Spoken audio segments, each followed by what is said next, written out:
G'day viewers, welcome to another edition of Totally Fucked Up Friday.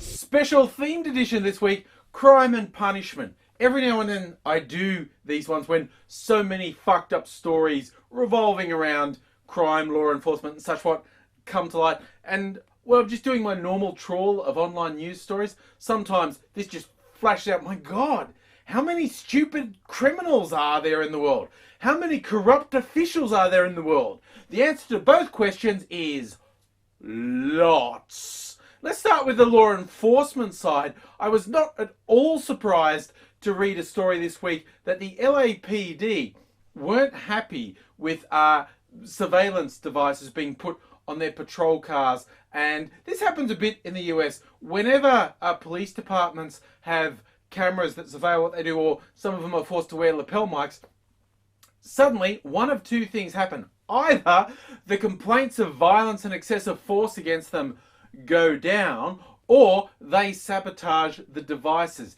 In the case of the LAPD, which has been notorious for corruption and excessive violence for 100 years, about half of the squad cars that had recording devices on them had the recorders disabled. And as some people said, oh look, people just don't like being surveilled. With us, the ordinary citizens, when we say we don't like being surveilled, they say, oh, if you've got nothing to hide, what are you worried about? But with the LAPD, who have a really bad track record, some people think we should give them the benefit of the doubt. Personally, I'd go with they're trying to fucking hide something. Particularly when after their administration said, you know what, we're going to do spot checks every shift, start of the shift and the end of the shift. We're going to check to make sure your equipment's working. Only one of the squad cars got sabotaged since they introduced that. So yeah, you know what, if you're out there in LA, good luck, because it seems like you're going to need it. It's like the police are the ones you're hoping you stay safe from. But it could be worse in places where there's virtually no policing or enforcement, like Brazil, for instance, where the World Cup of Soccer is going to happen, and surely nothing's going to go wrong. Seems like their enforcement is mainly going to be targeted on murdering street kids and clearing out slums, because it certainly doesn't seem to be used on normal crime prevention. There's actually video of a TV broadcast. It was a live broadcast interviewing someone on the street saying, how bad do you think crime is? How weak is law enforcement? And this woman's saying, yeah, it's really bad. And while she's being interviewed, someone tries to steal her necklace. That's how fucked up shit is in Brazil. You can be talking about crime, you can be having cameras on you and be robbed while that shit is happening. So I suppose it's important to be a glass half full type of person, worried less about corrupt cops than you are about no cops. And I did look around, and cops are being kept busy with really, really stupid criminals. And I don't want to say this is solely the province of the US, because that would be exploiting stereotypes and being lazy. But holy fuck, there are a bunch of dumb criminal stories coming out of the US in the last week or so. From the woman in Texas who called the police to complain that her dealer sold her shitty marijuana and wouldn't give her a refund. I'm not saying drugs make you stupid, because it's quite possible this woman was stupid before she started using drugs. But honestly, there's consumer protection and there's police, and I don't think either of them are going to help you with substandard narcotics, but the police are definitely going to be less helpful on that front. And, you know, again, stupid criminals trying to come up with excuses. In Maine, there was a guy who was pulled over, and when police searched his car, they found marijuana. And what was his defense? That isn't mine, because I just stole this car and it must have already been in here.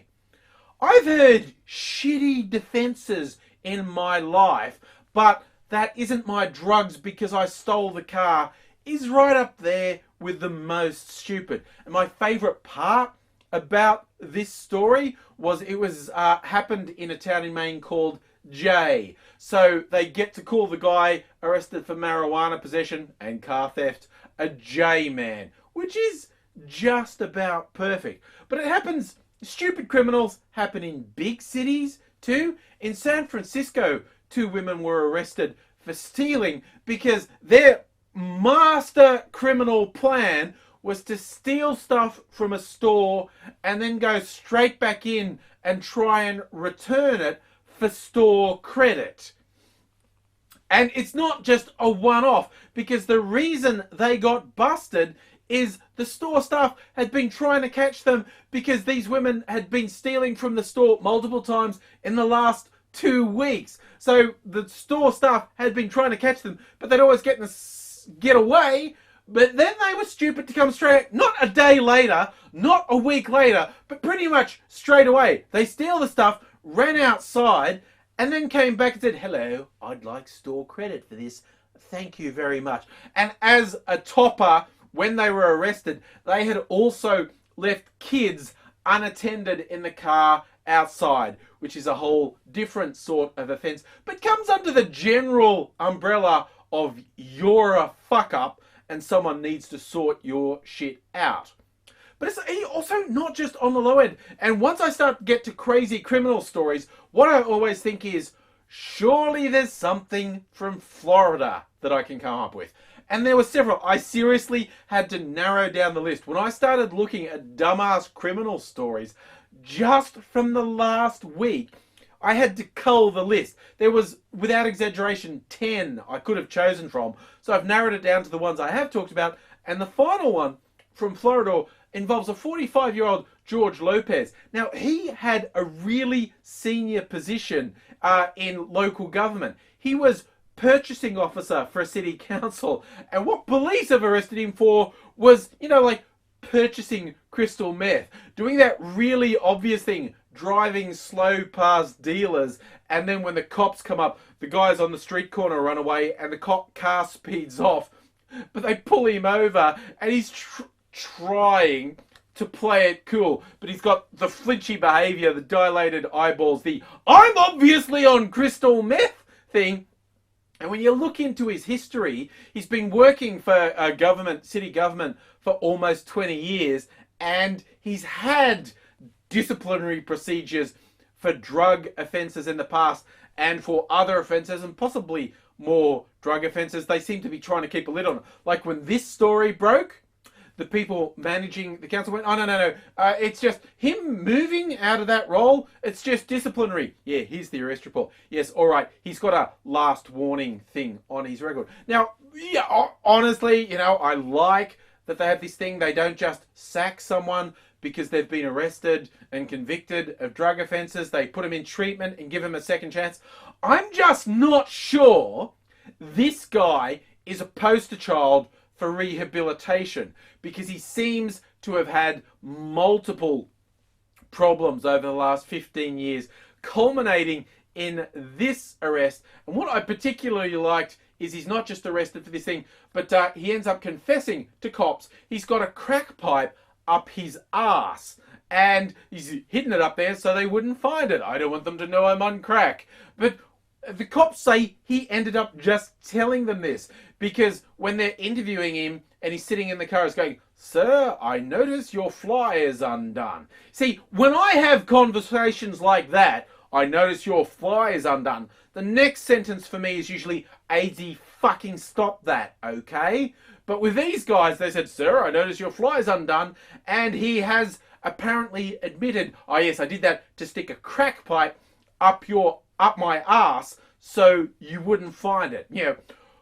Pro tip, if you're going to go to all the trouble to stick your crack pipe up your ass, don't tell the cops you've done it, Okay? When they say, why are you sitting uncomfortably? I don't know. Say you've got hemorrhoids or something. Or say you ate some really strong Mexican food or something like that. Don't leap straight to, ah, yes, I stuck my crack pipe up my ass so you wouldn't find it. Because, and here's the surprise, if you tell the cops you stuck a crack pipe up your ass, they're going to arrest you.